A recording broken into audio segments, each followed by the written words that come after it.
You know what's really wild now is you're getting all these Russia, Ukraine war videos that you could get on people sharing them on Telegram. Oddly enough, I haven't got a hold of those.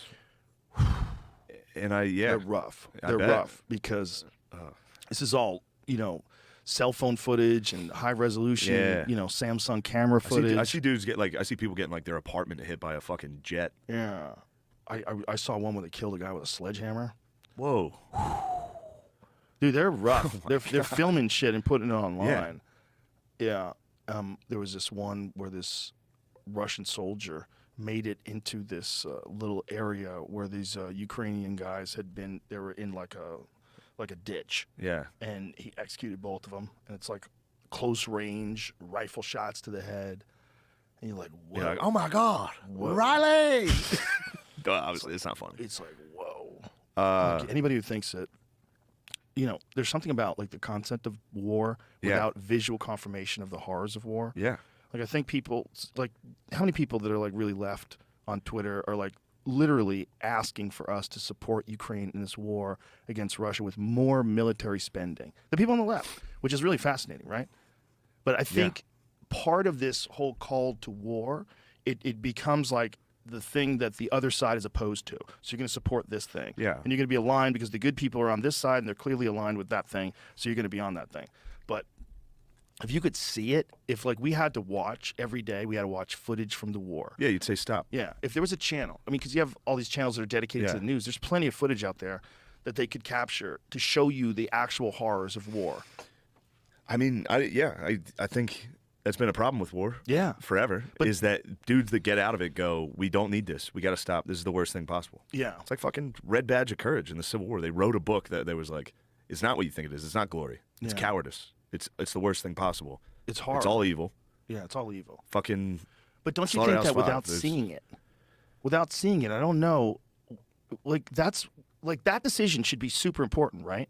But yet there's very little there's very little in terms of like promoting the actual violence of war in a visual form. There's very little of that available where you can just go to a channel and say, if you want to know what's going on in war, we're going to show you all the video footage that's been accumulated every day of the war in Ukraine. So you'll be able to watch hours and hours of cell phone videos every day of people getting executed, people getting tortured, people getting killed, drone bombed, all that shit. And then you can decide if you want to support war. Because if you don't see that and then you say you want to support war, what does that even mean? Like you're talking about some sort of term that doesn't apply to anything that's going to affect your life. Yeah.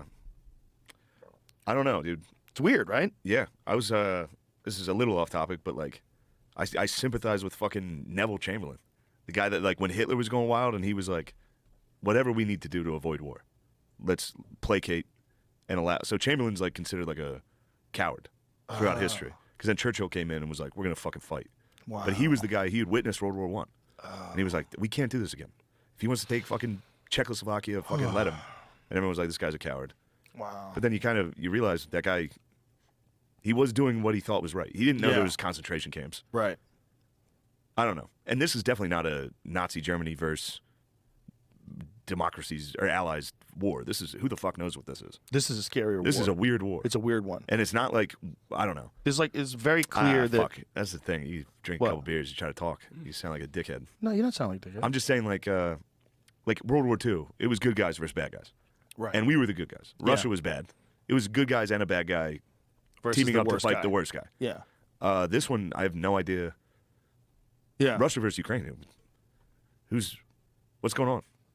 This isn't a clear-cut fucking, we need to do it. Well, I don't know. It's not.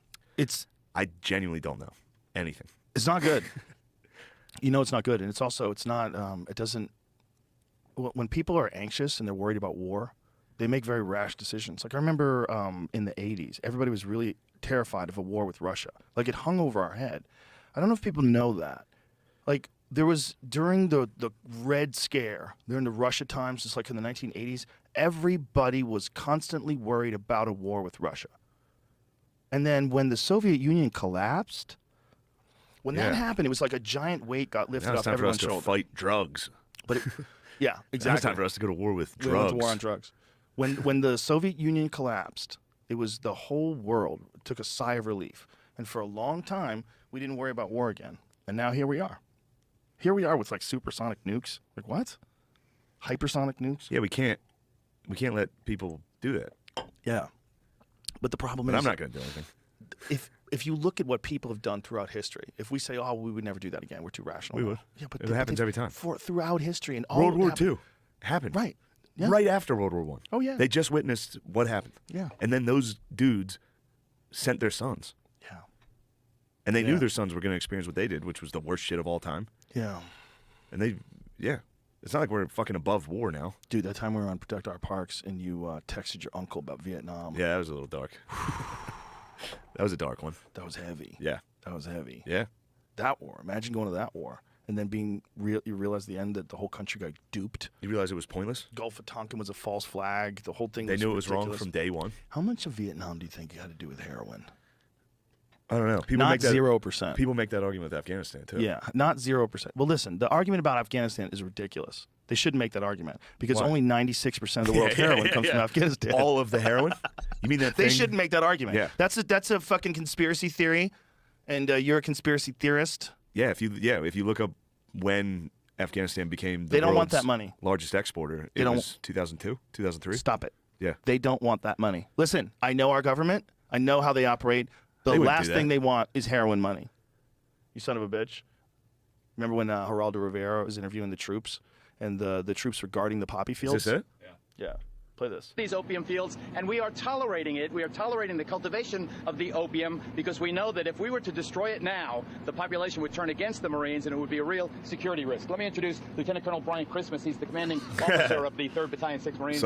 Really a wonderful group of Marines here. I know that you care deeply about this contradiction, the fact that here you have one of the best fighting forces in the world ever mounted, and in a sense, you're watching as this opium is being grown. I know it grinds at your gut. How do you deal with it? What are you doing about it? Well, frankly, this is part of their culture. So while it might grind in my gut, it's what they do. We provide them security, we're providing them resources, and we're providing them alternatives. And the alternatives are different crops to grow. They're getting the seed and the fertilizer to do it.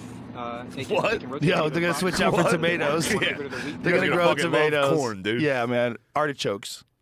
Yeah, we're defending the fields. Yes. And they're doing with the people are doing U.S. them. military. Yeah, the So people are doing them, not us. taxpayer dollars. I mean, armed and equipped, guarding poppy fields that will be used to make heroin. Yeah, that's going to reach its way to fuck up my family. 100%. Yeah. That's where it's coming Yeah. from. And it's inside fucking stuffed Yeah, animals now and it's shit. on Kensington Avenue in Philadelphia. Yeah. Yeah. And this is pre-fentanyl. These are the pre-fentanyl epidemic days. Thank you, everybody, for watching. I'll be posting a video a day from my favorite podcasts throughout the week. Please like and subscribe and wait for more videos coming soon.